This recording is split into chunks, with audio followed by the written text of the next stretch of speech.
ఓం నమో భగవతే వాసుదేవాయ. ఈరోజు 9వ పాసురం.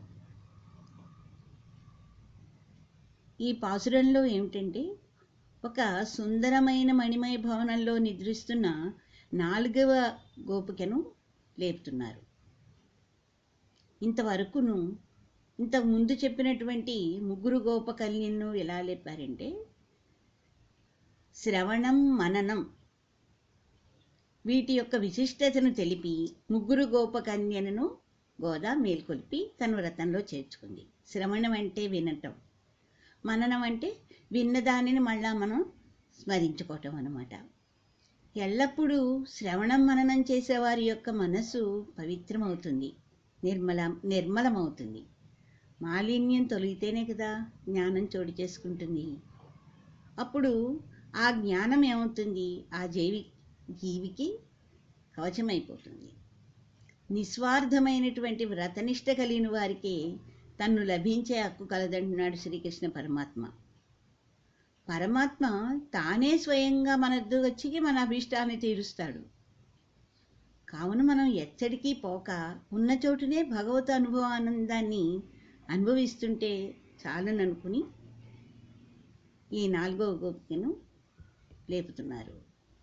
தூமணி மாடத்து சுத்தும் விளக்கெரிய தூபம் கமல துயிலனை மேல் கண் வளரும் மாமான் மகளே மணிக்கதவம் தாழ்த்திரவாய் மாமீர் அவளை எடுப்பீரோ உன் மகள்தான் ஊமையோ அன்றிச்சு விடோ ஆனந்தலோயமப்பெருந்தில் மந்திரிப்பட்டாளோ மாமாயன் மாதவன் வைகுண்டன் என்றెండ్రు నామం ఫలవం నవిందేలోరెంబావాయ్.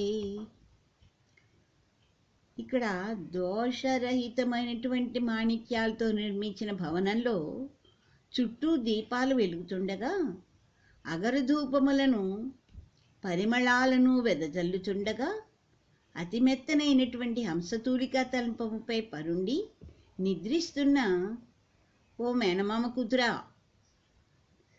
మణిమయ ప్రభలతో ప్రకాశించుచున్న నీ భవనపు గడియం తీయవమ్మా. ఏమమ్మా మేనత్త, నీవే నామని లేపమ్మా. ఏమి నీ పుత్రిక మూగదా, చెవిటిదా, లేక బద్ధకస్తురాలా, లేక ఆమె లేవకుండగా ఎవరైనా కావలి ఉంచినారా, లేక ఇంత మైమరిచి నిద్రించడానికి ఏమైనా మంత్రించి ఉంచారా?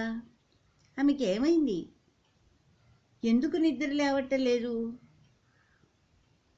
ఓ ఆశ్చర్య గుణచేష్టితుడా, ఓ శ్రీహప్పతి, ఓ పరమపదవాసి అని అనేకమైన తిరునామాలను అనుదస్తున్నను ఆమెకు వినపడట్లేదా? ఇంకనూ లేవదేమి అని సంపదలతో తొలితూగుంటున్న ఒక కన్యను లేపుతున్నారు ఆండాళమ్మ తనతో ఉన్నటువంటి గోపికలతో కలిపి.